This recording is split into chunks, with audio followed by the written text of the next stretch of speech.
आप सभी को जय मसीह की। आज का पवित्र वचन है पहला कुरिन्थियों 7 का विवाह से संबंधित प्रश्न।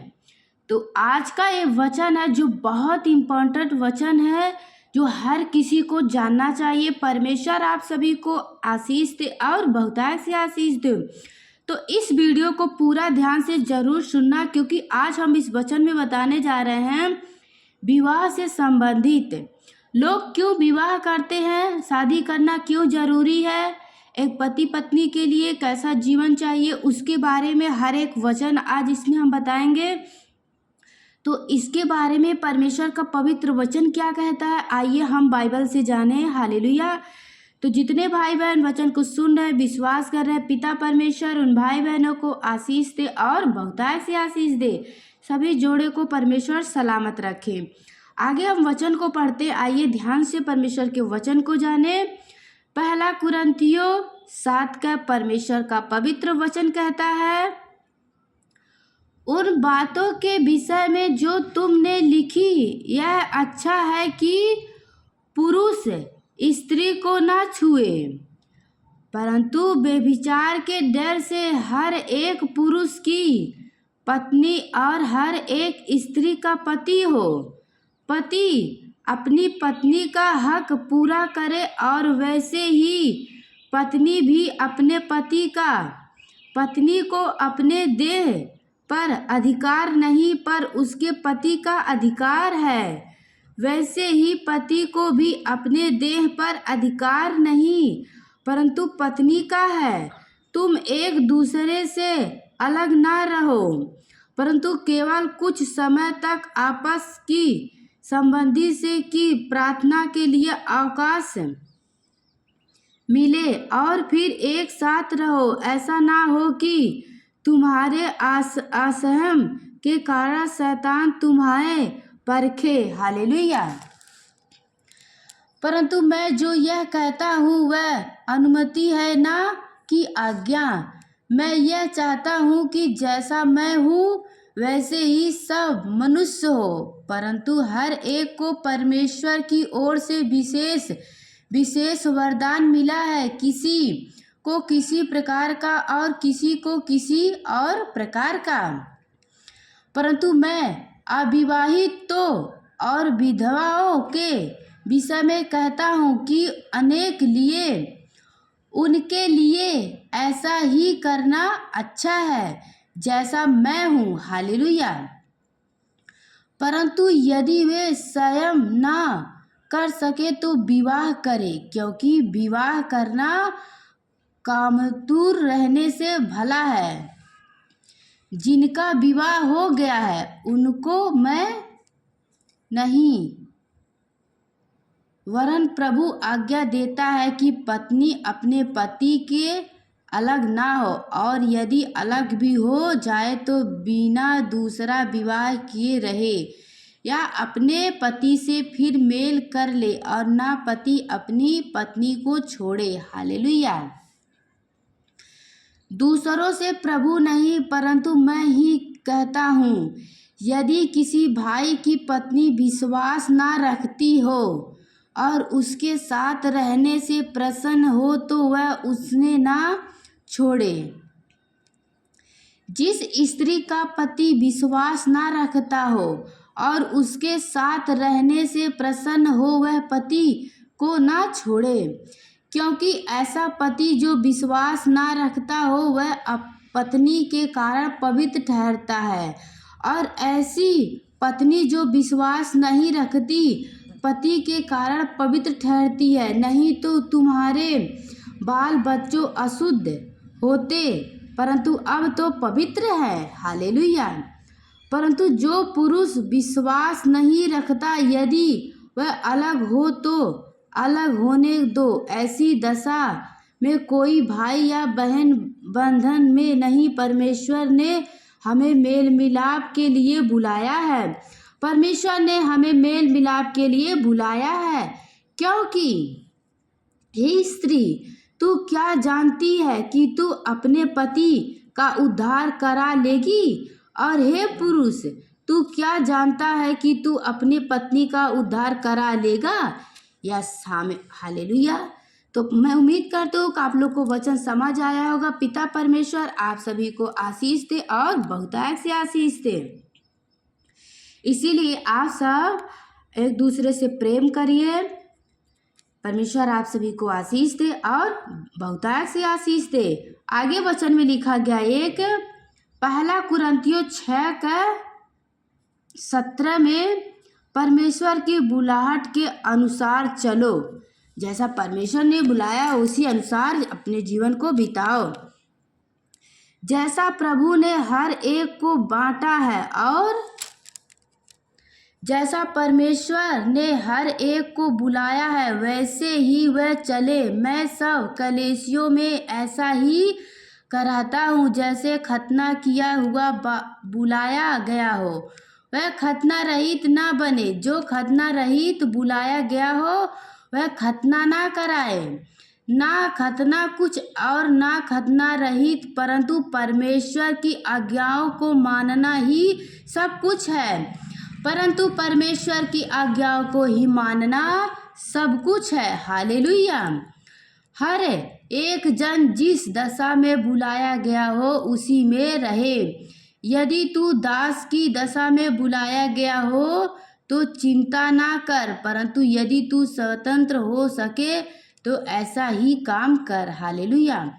क्योंकि जो दास की दशा में प्रभु को बुलाया गया है वह प्रभु का स्वतंत्र किया हुआ है। वैसे ही जो स्वतंत्रता की दशा में बुलाया गया है वह मसीह का दास है। तुम दास देखकर मोल लिए गए हो। परमेश्वर का पवित्र वचन कहता है तुम दाम देकर मोल लिए गए हो, मनुष्य के दास ना बनो। हे भाइयों, जो कोई जिस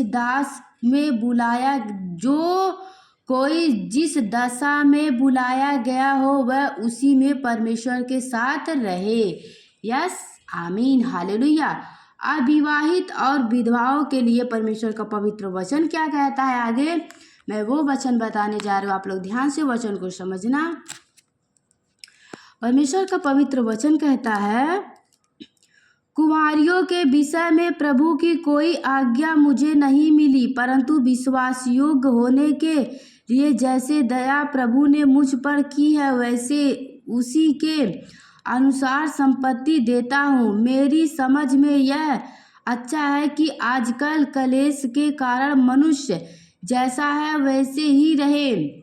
यदि तेरी पत्नी है तो उससे अलग होने का यत्न ना कर, और यदि तेरे पत्नी नहीं हो पत्नी को खोज ना कर।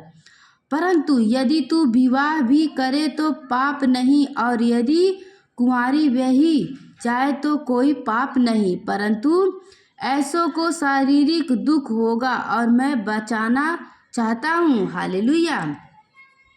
हे भाइयों, मैं यह कहता हूँ कि समय कम किया गया है, इसीलिए चाहिए कि जिनकी पत्नी हो वह ऐसे हो मानो उनके पत्नी नहीं, और रोने वाले ऐसे हो मानो रोते नहीं, और आनंद करने वाले ऐसे हो मानो आनंद नहीं करते, और मोल लेने वाले ऐसे हो मानो उनके पास कुछ ही नहीं।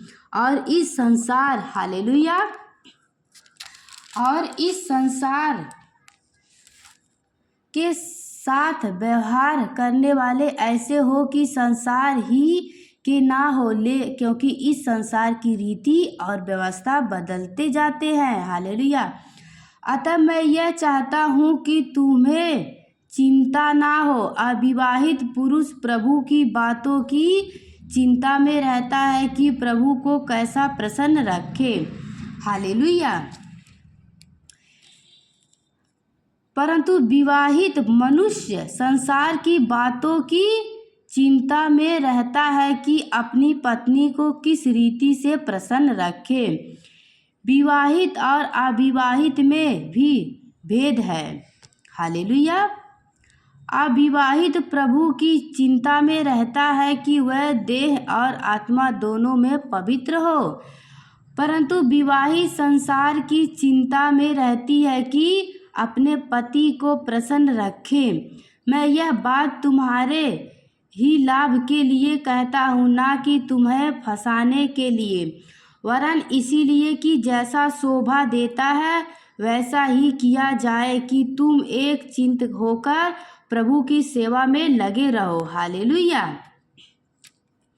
यदि कोई यह समझे कि मैं अपनी उस कुंवारी का हक मार रहा हूँ जिसकी जवानी ढल रही है और आवश्यकता भी हो, तो जैसा चाहे वैसा करे, इसमें पाप नहीं, वह उसका विवाह होने दे। हालेलुया।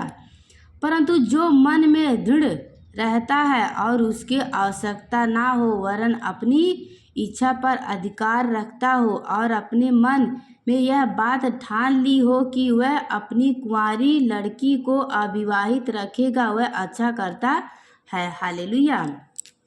इसीलिए जो अपनी कुंवारी का विवाह कर देता है वह अच्छा करता है, और जो विवाह नहीं कर देता वह और भी अच्छा करता है।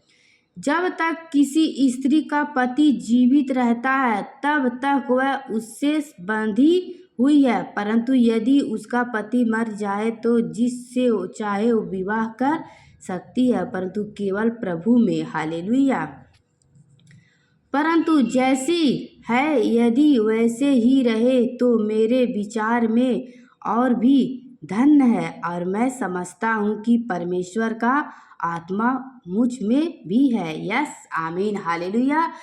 तो मैं उम्मीद करती हूँ शादी से संबंधित जितने वचन थे मैंने आप लोग को बताया, मैं उम्मीद करती हूँ आप लोग को समझ आया होगा। पिता परमेश्वर आप सभी को इस वचन के द्वारा आशीष दे और बहुतायत से आशीष दे। तो परमेश्वर आप सभी को आशीष दे वचन के द्वारा और बहुतायत से आशीष दे। तो देखिए, हम सबको एक दूसरे से प्रेम करना चाहिए, परमेश्वर के वचन पे चलना चाहिए। पिता परमेश्वर आप सभी को आशीष दे और बहुतायत से आशीष दे। तो इसी वीडियो में हम एक वचन बताने जा रहे हैं, आप लोग ध्यान से सुनना। कुछ लोग बहुत चिंता करते हैं कि हम क्या मतलब क्या खाएंगे क्या पिएंगे, तो इसके बारे में भी वचन बताएंगे। अभी वचन मैं बता रही हूँ भजन संहिता 23 में, यहोवा मेरा चरवाहा है, तो इसलिए किसी बात की चिंता ना करो। अगर परमेश्वर पे भरोसा रखते हो तो आपके जीवन में किसी चीज़ की कमी घटी नहीं होगी, क्योंकि परमेश्वर का वचन कहता है यहोवा मेरा चरवाहा है, मुझे कुछ घटी ना होगी। वह मुझे हरी हरी चराइयों में बैठाता है, वह मुझे सुखदाई जल के झरने के पास ले चलता है। आमीन। तो जितने भाई बहन वचन को विश्वास करते हो कमेंट में आमीन लिखिए, वीडियो को भी शेयर करें ताकि और भी लोग परमेश्वर के वचन को जाने। तो सभी को जय मसीह की। God bless you.